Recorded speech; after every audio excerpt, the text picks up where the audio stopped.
Welcome everyone, Costini here with a guide on capturing Boston in Ultimate General American Revolution and what to do once you have captured it, what kind of decisions should you make in the campaign once you have secured it. There are various steps that will ultimately culminate in a battle like this, or something similar to this. Like over here, I outnumber the British. Not necessarily by a huge amount, and they do have better troops than I do. They have artillery, which I don't, quite a bit of artillery. They have dragoons, and they have line infantry. I also have line infantry, but in terms of the line infantry situation, they outnumber me. Like, I have 2 units, they have 5 units of 5 regiments that contain line infantry. Though one of the changes that Game Labs has made with some of the patches is that you can now actually fill up these line infantry companies or line infantry regiments that you start here in a campaign, which is something I would strongly recommend you do if you are starting a new campaign. To be clear, you will need to start a new campaign in order to take advantage of this. Now, of course, there are plenty of steps to do before you get to this point. Now, this is May 5th, and this is probably as quick as you can probably get in a campaign capturing Boston. One of the things I want to point out, while I would certainly have won this battle either way, one of the things that has benefited me quite a bit is that two regiments of British troops have left Boston and are heading north towards Portsmouth because they're chasing after this particular unit of militia over here. Okay, before I fight the battle, let me go over the steps you should take leading up to it. So I'm just going to load some saves. This is a campaign that I started today and just cover some of these things.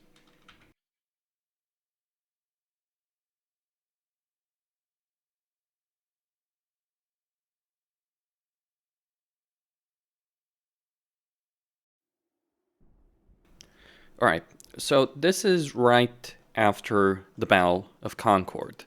Now, in terms of a campaign start, I chose to go with spotting. I chose to... the choices I made at the beginning of the campaign, like getting willpower and endurance, I think it was. I went with a warship and I captured another one for my own benefit over here in this campaign. Like, you start with a ship right here in New Hampshire, and the British will send another one of their ships over here to harass your trading routes over here. So what you can do with your initial ship, you can take your initial 30-gun ship, capture the enemy ship, have 2 ships. And this will be the beginning of the Continental Navy. Now, you won't be using these for a while because you'll need extra ships if you're going to make this work. But it is a start. It is what you can use to set up things in your campaign for a Navy. Because these ships are significantly better than anything else you can produce at the beginning of a campaign. Now, this is in the aftermath of Concord. Fight Concord, win Concord. If you can't win the Battle of Concord, I recommend you play that battle until you do. Now, I've done a video on how to do it. I will link this video and how to set up your early game over here. Though, to be clear, there are going to be some changes between that video and this one, but it does include the Battle of Concord. What you need to know about battles is that you can't fight the entire British army all at once with your army. You need to find sections of the battlefield where there's weak points and exploit those weak points, and that's how you'll win. Now, here are the things that are important here. You will get some free militia companies. You'll start with one in Portsmouth. You delete that one. The reason you delete that one is because initially there's going to be an army size limit of 5 units. And since you will obviously gain a unit from Concord, what you want to do, remove the militia regiment from Portsmouth, set up one in Leicester, and set up one in Hertford. Now, why do you want to do this specifically like that? Well, the one in Leicester, the reason you're splitting them off is because you will recruit units faster. So if you put a lot of units in the same settlement, they will recruit slower. So you want to recruit things. So if you're looking for fast recruitment, this is what I'd recommend. What I also recommend is going with a combination over here of regular militia and Minutemen, skirmisher units. The reason you want these skirmisher units is because they have better vision and they're faster than line infantry. So they can outrun them. And that is something that's going to be particularly useful on the battlefield. This is, by the way, the first game that they developed where skirmishers are genuinely useful to have in battles. Now, they won't stand up in a melee fight, but you still want to have them. Their vision, their speed, it's useful. In particular, because you don't have cavalry as the Patriots, you will want some unit that has faster speed, especially when you're looking to chase down enemy units. So make these 2 companies. You'll get 2 additional or several additional companies. You'll get or additional regiments. You'll get a regiment with 3 units after the Battle of Concord. Now, what is your goal? Well, you want to rush for Providence. You want to rush for Newport. That is your immediate goal over here in the campaign. Once you get the headquarters, you want to get departments in the headquarters as quickly as possible. But what is important here, take Providence, take Newport.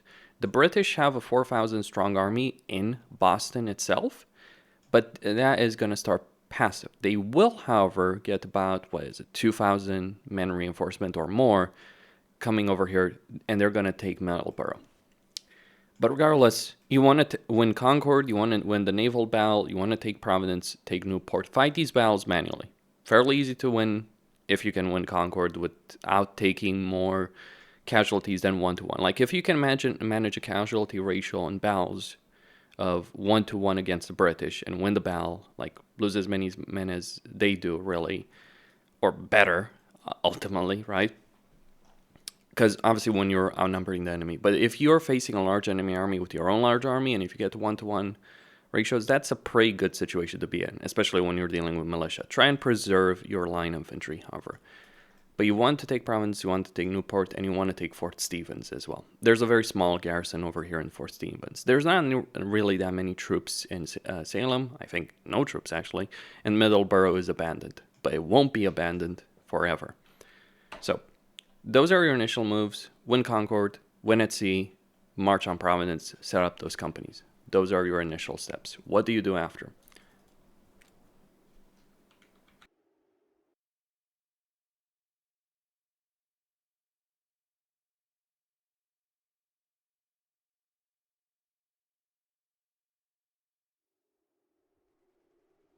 Okay, once you've taken Providence, Newport, and gotten your fleet here, like just dash for it. Like once you've got these 2 ships, dash for it, get the experience. They will take some damage getting along the way, but just keep moving them. Now over here, I've also taken Fort Stevens, and I have a militia unit over here, 3 units. So I think this one is going to go over here to Portsmouth. Now with these units, what you do at this point is you wait for the British to come here and go for Middleborough. If they don't, it's not necessarily too much of an issue, but it will make your life easier if you wait for them to disembark and if you wait for them to go for Middleborough. I think they'll be pretty passive if you let them have Middleborough, but obviously you don't want to throw them out of Boston. So you will want to fight over here. It's pretty clever by the developers. I know it's not the Siege of Boston, but one of the problems in the game is that there's no siege mechanic. You can't just lay siege to a settlement and just have your troops standing outside of it, right? That's not going to work. And even if that was a mechanic, then I wouldn't just let you do it. Now, what's important over here, once you get access to headquarters, here are the things you want to do. You want to unlock the quartermaster chief, and you want to unlock the chief engineer. Now, these will be global projects that your commander-in-chief will need to do. Use reputation, spend reputation points to finish them instantly. Get them done as quickly as possible because you will want both of them. The reason you will want both of them is because you will want to increase your army size limit and you will want to set up your production as quickly as possible. And that is really what is important. Now, a couple of things I want to mention here. The artillery chief doesn't really matter too much. You don't necessarily need to rush that, though I would still recommend you do. Spend reputation. It's not necessarily that expensive, and getting these guys as quickly as possible is beneficial. One of the things you want to do, because you're going to want to recruit a lot of units quickly, is to increase the weekly salary of your troops. Like, by default, it's 0.5. You want to increase it in 1. Maybe even higher. Keep in mind, this will drain your economy, and there's not necessarily a lot of ways to make money in the long term. So just bear in mind, at least until you set up your fleet. Taxes aren't in the game as we speak, so money can be tight later on if you're spending a lot of it early. Then you want to increase the bounty. So the salary will keep troops from deserting as you move them on the campaign map. The bounty will mean more troops are willing to be recruited. And you want to increase both of them, not necessarily so much for the bounty, right? Just make sure you're not in the red zone and you'll be fine. But I increased it to 1.1. On top of that, what you want to do over here with the chief engineer is you want to activate all these factories. So the way this works is with the chief engineer. Now you can produce factories yourself, but you can lease these factories from small businesses, get production points. So max this out. It will cost money again, but you do want to do it. Now the reason you want to do it is because you want to start producing muskets, artillery, and ammunition. Eventually, you will want to make some other things like ships and all that. Though ships, I would wait until you've got the Continental Navy set up properly and you have the resources for it. Also consider the fact that unrated cutters are not worth a damn. So don't bother wasting our resources on that.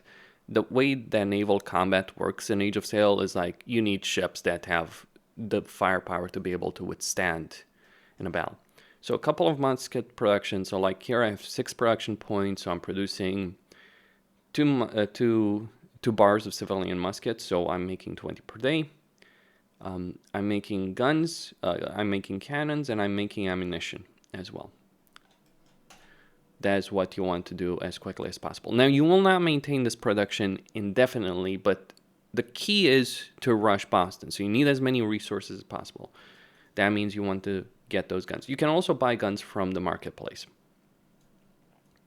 over here. So you wait for the British Army, and I'll actually just demonstrate it because they're heading here. Like how you do it. Like you take this company over here, they're gonna start showing up in this location. You wait for them to go for Middleborough. There it is, that 1800 blob of units. You take everything that's coming that is over there. You might even take the unit over there, but this can be a useful distraction for like the AI units that are going to march out of Boston. And you wait for these units to disembark, and it seems like they're hard scripted to go over here, so you just wait for them to go. Don't get too close to Boston because you don't want to fight the entire army of Boston. And you get closer, and we get another militia company. And then you fight this battle. Now, I'll go into the big battle of Boston, but what's critical here, as I stated, try and delay the enemy on certain flanks and mass troops on others. You want a 2-to-1, 3-to-1, really 3-to-1 ratio of militiamen in order to win a melee fight against the British line infantry. That is the key. Now, I want to point out that these troops that you see over here, at least on normal difficulty, don't have artillery. Though, to be honest, the artillery would not necessarily be an issue unless you charge at point-blank range. Cavalry can be an issue, a significant issue. But you fight this battle, you try and exterminate as many of these troops. And I do mean exterminate. Don't just end the battle, like a key point, don't just end the battle the moment that you see the victory screen. Rest your troops, chase down as many of them as you can, rest your troops. That is significant. So with that said, let's go back to the Battle of Boston.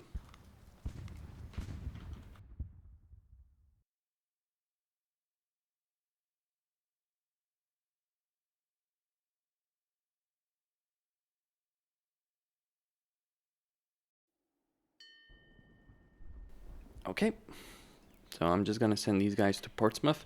One of the things I would really like to see improved with the game would be to be able to just send the unit directly into a settlement without having to worry about the annoyances like, oh, are they going to go in? They're not going to go in, right? Because you need to wait until they're next to a settlement and click the garrison button. Anyway, so over here, this is my army. This is the British. Let's fight.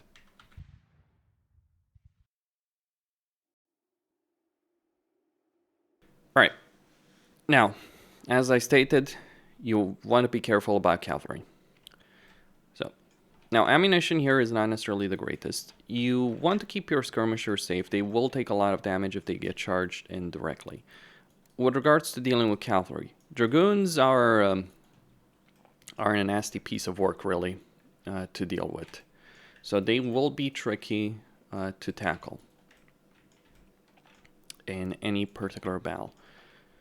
Now, what I'm looking over here to do is win this battle and minimize the casualties that I am going to take. Spreading your formation around like this is a good idea. Though one of the things to keep in mind, if you don't have formation depth, then, you know, a cavalry unit can just charge you directly and wipe out a significant portion of your army. Your units can withstand a melee charge, and they will try and do it. But you do want to give them reinforcements, right? So when you see the Dragoons committing suicide like this, because it is suicide, they might win against a unit 1v1. They are not going to win against multiple units like that. So like that's why you want to have ready reinforcements and charge them into melee as quickly as possible over there in that situation. And what you want to do ideally is try and envelop as much of the enemy army as you possibly can. So over here we got those British lines. You can move units pretty fast. So like gunpowder. Okay, so we got the last unit of cavalry coming in there. And that would be about it. Send the skirmishers ahead. Now I'm a bit weary about attacking that particular flank, so we'll just go for that one. While redeploying these guys over here. And maybe sending Washington here as well. Okay.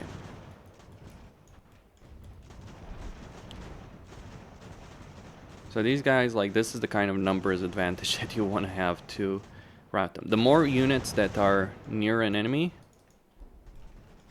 the easier it will be to get them to route. Alright. They shouldn't be able to win that situation. I'm a bit concerned about my troops here because obviously they're not... Alright. So right there, I am directly withdrawing. Forcing the enemy, the British to pursue, and I've broken their formation. That's an important bit. Now, whatever you do, do not charge the cannons. Like, you might think an artillery unit would be easy enough to deal with. They are not. Artillery units, for whatever reason, British artillery units are like quite formidable in a fight. So right here, as you can see, alright, that should rout them. They're gone. You want to shatter enemy units, by the way. So now I redeploy. And I'm going to envelop the enemy, wipe them out. And there's not the British can do about it. Delay, delay, delay over here. Like, that's the key. You don't engage with your entire army against the entire enemy army. It will cause you to lose. Or really not lose. It will cause you to take significantly more damage than you need to.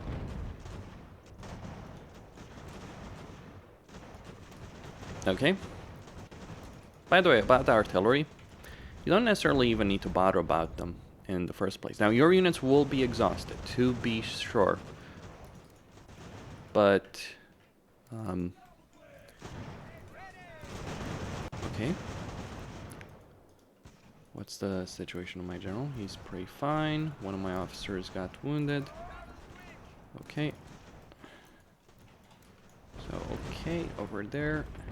Let's go after the artillery. Right now. Since so much of the enemy army. And now, these units that are fresh are going to join in the fray. Whatever you do, don't get your units out. Don't throw your units all over the map. Try and keep your... Like, if you're going to spread the units, you need to be mindful of all of them. Just going to retreat, form a flank, form a line. Try and capture enemy units. I haven't been able to build prisons. People say it's like in the engineering tree. Oh, that's a unit at risk. Okay.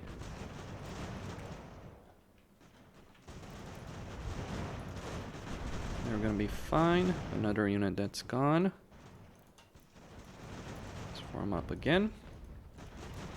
Now my units are tired, to be sure.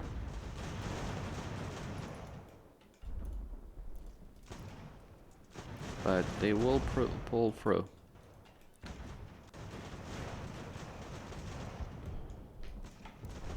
Alright, just retreat even further.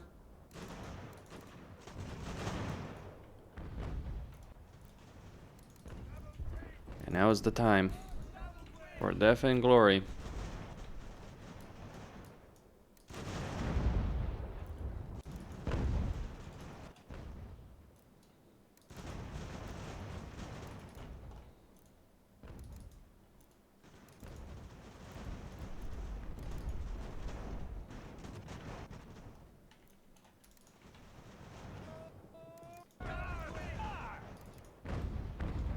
Alright, more of them are shattered. Now you can see how many artillery units they have here. And I'm probably going to take the most casualties actually dealing with that artillery. Oh yeah, much fun.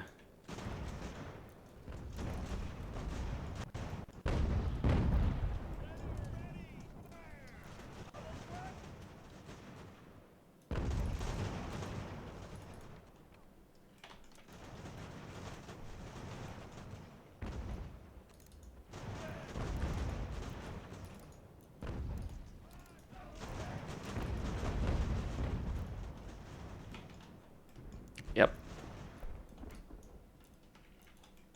That was not the wisest decision on my part.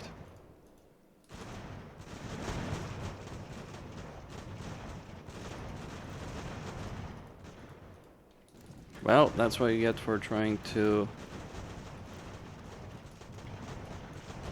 Jesus, like, look at the number of cannons these guys have.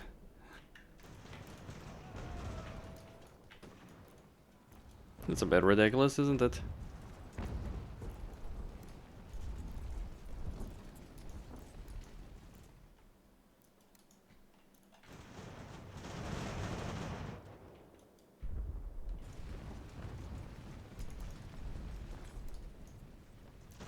And before you charge artillery, you may want to spread the units around. Of course, spraying them around means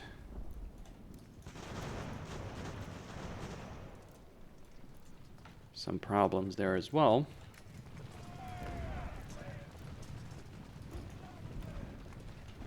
Let's do it. There's no way around it.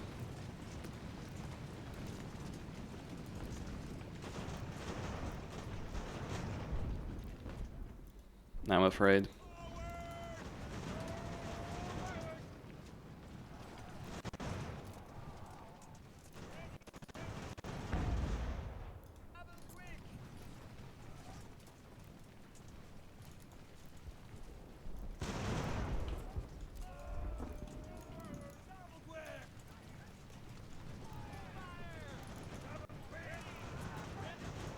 Okay. Now in this stage, don't let them get away. If you let the artillery get away, you will regret it.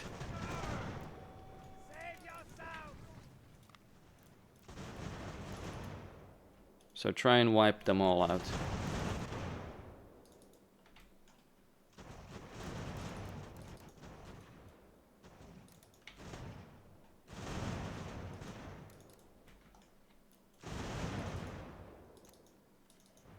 I think the reason artillery do so well in resisting melee charges is because they drop the artillery pieces, and when they drop the artillery pieces, alright,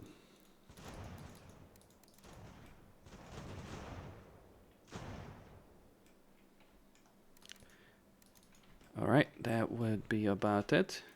So much for general gauge. Now, in the aftermath of the battle, what I would say is important is wait for the condition of your troops to improve.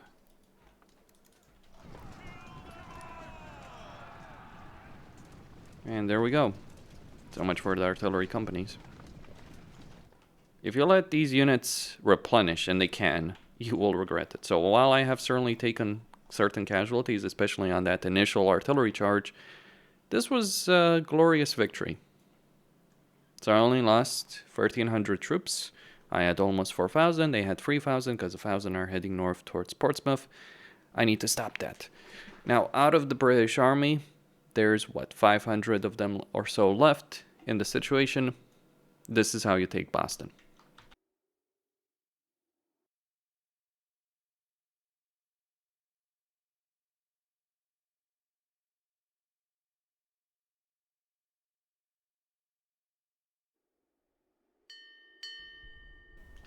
Okay, so what would you do after this point? Well, you need to take the city. So I'm just going to do a quick save over here. You need to take the city, but I also have to help my garrison over there in Portsmouth. And chase after them.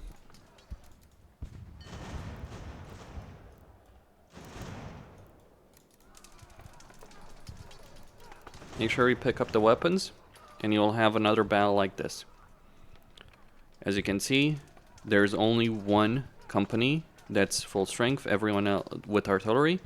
The cavalry is gone. Everything else is sorted.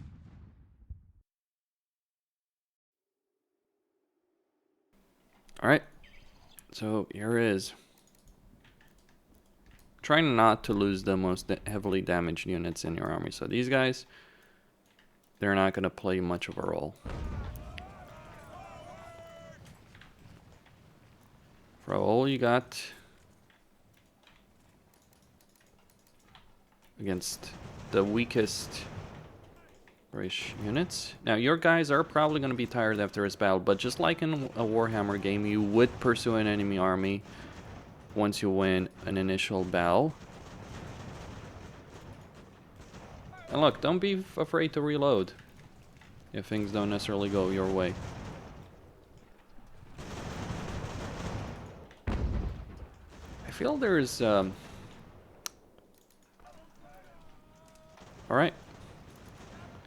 And after this point, this is why you save the skirmishers. Because they're the only units you have.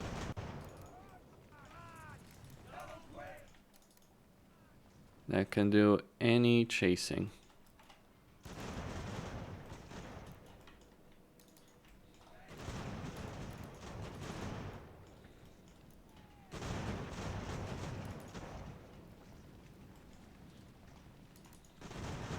Although the problem they have is actually getting them engaged in melee in the first place. Okay, victory.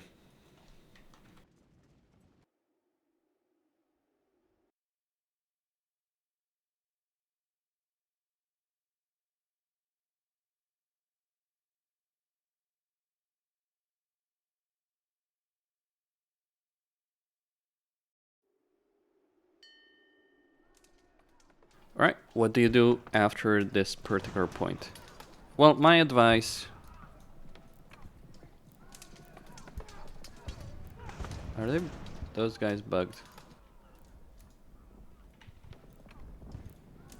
Seems like it.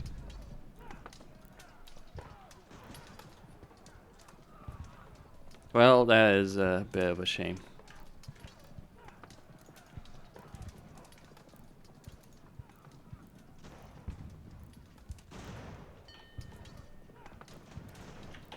Actually, regardless, I'm going to try and get those guns over there. Alright, let's put them... If you put the unit in a garrison, they will defend better. And that's Boston.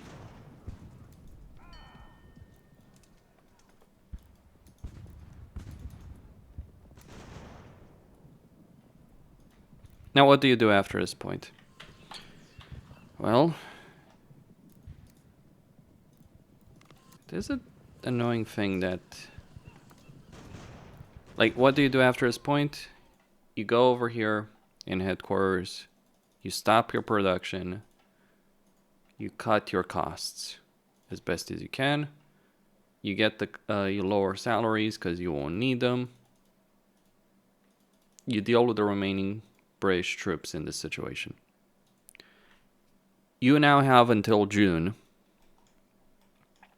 in the campaign, and also you may want to, like, you have until June in the campaign at this point to build up a massive force over here, right next to Fort Stevens. You'll be going for Ticonderoga. But you will also need about 2,000, 3,000 troops over here in Boston for what is to come, because the British won't just give up. That is your goal going forward. but you do have a month. So you spend that time wisely, don't run out of money. I've made that mistake. Do not run out of money, use your reputation wisely. So Boston is captured. Also, in terms of construction, let me just talk about this. You do want to build a factory over here in Hartford. Other factories to get production points as well.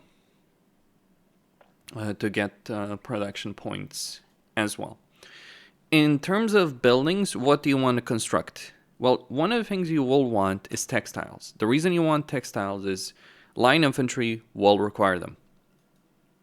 So that is certainly something you want to produce. So in Boston itself, what I would get is like material production would be pretty useful. So materials are these things, the construction materials.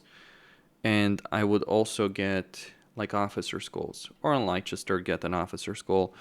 Like spread your production around when we're talking about these kind of things. Getting things like recruits obviously would be pretty useful. So I got the recruiting house over here in Hartford, which is part of Quest.